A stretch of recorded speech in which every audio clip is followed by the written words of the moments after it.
पापों की गठरी बहुत भारी हो चुकी है। अब तो प्रायश्चित का भी कोई मार्ग नहीं बचा। अखिलेश यादव जी विपक्ष के बहुत बड़े नेता हैं। मैं चाहूंगा कि इसको बात को ऊपर तक ले जाएं, और अगर एनकाउंटर सच्चा है तो फिर ठीक है, इसका स्वागत होना चाहिए। लेकिन ये जान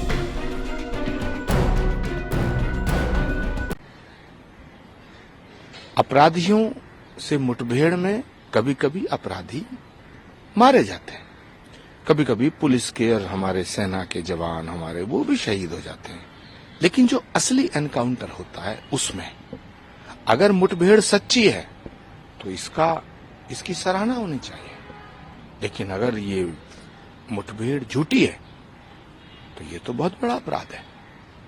और भारत में एक न्यायपालिका है, भारत में एक लोकतंत्र है, और इस स्वस्थ लोकतंत्र में नरेंद्र मोदी जी ने जो मूल्य और मर्यादा स्थापित की हैं इन 10-11 सालों में, तो इस पर बहुत स्पष्ट, इस विषय को स्पष्ट करने की आवश्यकता है कि एनकाउंटर फेक है तो गलत है, क्योंकि यह हत्या है। और अगर एनकाउंटर सच्चा है तो फिर ठीक है, इसका स्वागत होना चाहिए। लेकिन ये जांच का विषय है। अखिलेश यादव जी विपक्ष के बहुत बड़े नेता हैं। मैं चाहूंगा कि इसको बात को ऊपर तक ले जाएं। देश की जनता जानना चाहती है कि ये एनकाउंटर असली है या नकली है। एक दूसरा सवाल बसपा सुप्रीमो मायावती कि कांग्रेस पार्टी से दलित लीडर्स को अपना जो गठबंधन है वो तोड़ देना चाहिए, क्योंकि दलितों के खिलाफ में कांग्रेस पार्टी अंबेडकर साहब के जमाने से रही है।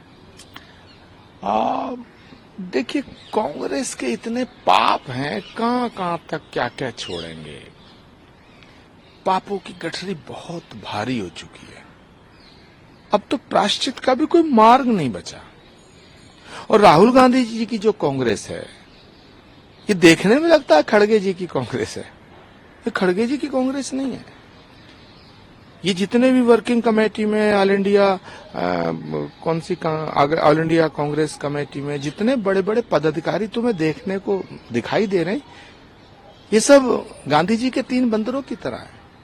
ये न देखते हैं, न सुनते हैं, न बोलते हैं।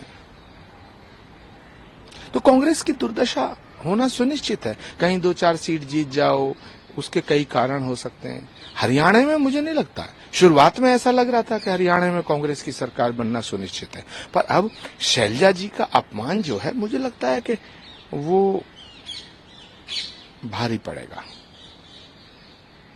जिस तरह मैंने बोला था ना चुनाव से पहले, सनातन का श्राप ले डूबा, तो मुझे लगता है हरियाणा में शैलजा का श्राप ले डूबेगा। लगता है कि कुमारी शैलजा को अपमानित किया जा रहा है हरियाणा में, और अगर बीजेपी अगर वो आना चाहती है फिर मुझे नहीं पता बीजेपी उनसे संपर्क कर रही है, मुझे नहीं पता शैलजा जी बीजेपी से संपर्क कर रही हैं। लेकिन अगर शैलजा जी का हृदय दुखी है तो फिर शैलजा का श्राप कोई झेल नहीं पाएगा। सांसद जी, आज एसटीएफ लखनऊ की टीम द्वारा देखिए, हम इन एनकाउंटर्स की पूरी जांच चाहते हैं। क्या पुलिस पहले से घर से उठा के लेके गई, बाद में मार दिया गया, या वाकई असली एनकाउंटर हुआ, ये जांच का विषय है और इसकी जांच होनी चाहिए।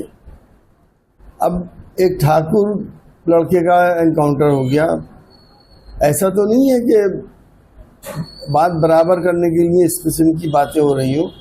क्या इंसानी जिंदगी इतनी सस्ती हो गई कि जब चाहो उसको मार दिया जाए, जान से मार दिया जाए एक जवान लड़के को? तो अदालतों की हमारे यहाँ ज़रूरत क्या है? जब अदालतें मौजूद हैं तो पुलिस का काम तो यह है कि अदालत में पेश करे और उसका जुर्म साबित होने में अदालत फांसी दे दे, किसी को कोई परेशानी नहीं है। लेकिन इस तरह से जो खबरें सुनने में आ रही हैं कि घर से उठा के ले गए और उसके बाद लाश दे दी, ये लोकतंत्र की हत्या हो रही है, किसी एक आदमी की हत्या नहीं हो रही। इस एनकाउंटर पर यूपी के मंत्री संजय निषाद कह रहे हैं कि देखिए, समाजवादी पार्टी किसी जाति वाले के साथ नहीं है। समाजवादी पार्टी इंसाफ के साथ है। इंसाफ होना चाहिए, और इंसाफ अगर सही हो रहा है तो हमें कोई शिकायत नहीं है। और अगर इंसाफ नहीं हो रहा, क्योंकि हमारे यहाँ एक जुडिशियल सिस्टम है, हमारी अदालतें हैं, अदालतें फैसला करती हैं किसको क्या सजा मिले। ये काम पुलिस का नहीं है कि किसको क्या सजा मिले। ये पुलिस के लोग अपने तरक्की के लिए और अपना पद और ऊंचा करने के लिए इस किस्म के काम करते हैं, जिससे हमारी इंसानियत भी शर्मसार होती है और सरकार भी बदनाम होती है। तो अयोध्या में समाजवादी पार्टी, देखिए, जो वहाँ पे क्योंकि एक प्रेस्टिज बना लिया गया है कि वहाँ की विधानसभा को, और इस बात के संकेत मिले थे कि शायद वो चुनाव लड़े, अभी डिक्लेयर नहीं हुआ है, तो रास्ते से हटाने के लिए ये सब काम किए जा रहे हैं। बीजेपी इस कदर घबराई भी क्यों है? अयोध्या के लोगों ने तो उसे नकार दिया ही है, और अब पता नहीं कहाँ कहाँ के लोग और उसे नकार दें। अगर इस किस्म के फैसले होते रहेंगे तो हमारा संविधान ही खतरे में नहीं होगा, बल्कि पूरा लोकतंत्र खतरे में पड़ जाएगा। सोनीपत में एक जनसभा को संबोधित करते हुए यूपी, देखिए, मैं इस पर क्या टिप्पणी कर सकता हूँ? कांग्रेस ने क्या किया और क्या नहीं करा। मुझे याद है कि ऑपरेशन ब्लू स्टार जब हुआ था, जब खालिस्तान मूवमेंट अपने चरम सीमा के ऊपर था, तो आतंकवाद को किस तरह से हमारी उस वक्त की प्रधानमंत्री इंदिरा गांधी जी ने क्रश किया था, और उसकी उनको ये सज़ा भी मिली कि उनका भी एसेसिनेशन खालिस्तान के लोगों ने कर दिया था। कोई भी पार्टी हो, मैं इसमें किसी पार्टी को ब्लेम नहीं करता, चाहे वो कांग्रेस हो, चाहे बीजेपी हो, समाजवादी पार्टी हो, बीएसपी हो, कोई भी पार्टी किसी भी किस्म के आतंकवाद को बर्दाश्त नहीं करती। हम सब अपने देश के लिए खड़े हैं और देश के लिए हर कुर्बानी देने को तैयार हैं। तो कह रहे हैं कांग्रेस एक ऐसी पार्टी है जो जाति, धर्म, क्षेत्र और भाषा के आधार पर भारत को बांटती है। राहुल गांधी जब दौरे पर आते हैं यूपी में, वे हरियाणा की बुराई करते हैं, केरल में वे यूपी की बुराई करते हैं, और इटली में अपनी नानी के घर जाते हैं तो भारत की बुराई करते हैं। ये फ्रस्ट्रेशन है, बीजेपी का फ्रस्ट्रेशन बोलता है। कहीं भी जाए कोई आदमी क्या बात कह रहा है, उसको किस तरह से पेश किया जा रहा है, और किस तरह से चैनल्स उसका ढोल बजा रहे हैं। ये तो इस वक्त देश की सारी जनता जानती है इस वक्त देश में क्या माहौल है और किस तरह की बातें की जा रही हैं। राहुल, श्री जवाहरलाल नेहरू जी से लेकर इंदिरा गांधी जी तक और राजीव गांधी जी तक, इन्होंने बड़े बड़े बलिदान दिए हैं, देश के लिए दिए हैं। हमें सच्चाई को ज़रूर कहना चाहिए, अपनी सियासत के लिए सच्चाई के ऊपर पर्दा नहीं डालना चाहिए।